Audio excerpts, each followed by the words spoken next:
Alors, dans la vidéo précédente, nous nous sommes intéressés à la propagation d'une perturbation en forme de cloche, comme celle-ci.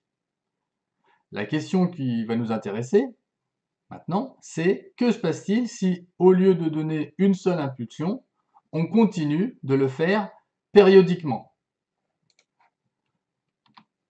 On va donc passer à une déformation sinusoïdale. On va observer dans un premier temps le mouvement de la source.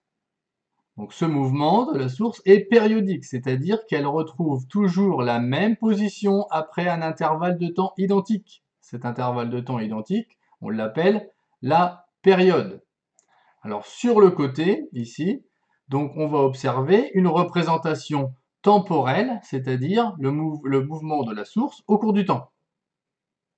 Donc sur cette représentation temporelle, on va pouvoir observer le temps identique entre chaque sommet, par exemple.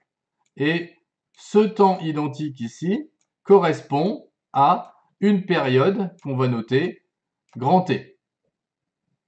Alors maintenant, cette perturbation sinusoïdale, quand elle va avancer, puisque comme pour la perturbation en cloche, cette perturbation va avancer, on va pouvoir observer la création d'un nouveau phénomène périodique au niveau de la corde.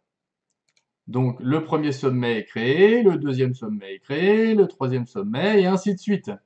On va donc avoir une période entre chaque sommet.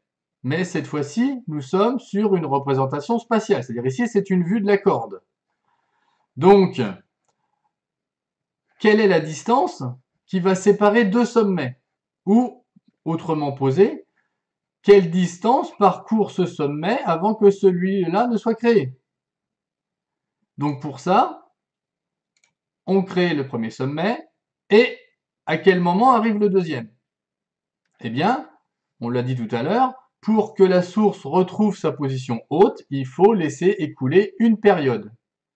Donc, le temps qu'a eu ce sommet ici pour parcourir cette distance correspond à une période. Et évidemment, comme tous les points de la corde qui vont se mettre en mouvement, la vitesse de propagation, c'est celle-ci, 0,76 mètres par seconde.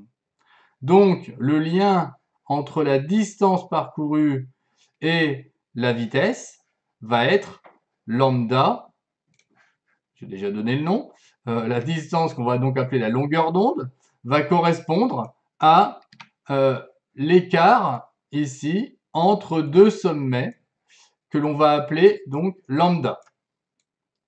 Et cette valeur ici va être liée à la célérité et à la période. Donc relation qui ressemble évidemment à celle qui est D égale V fois T. Un classique. La distance parcourue ici, la vitesse, donc on appelle ici célérité pour l'onde, fois la période qui est le temps entre deux positions hautes de la source. Donc voilà.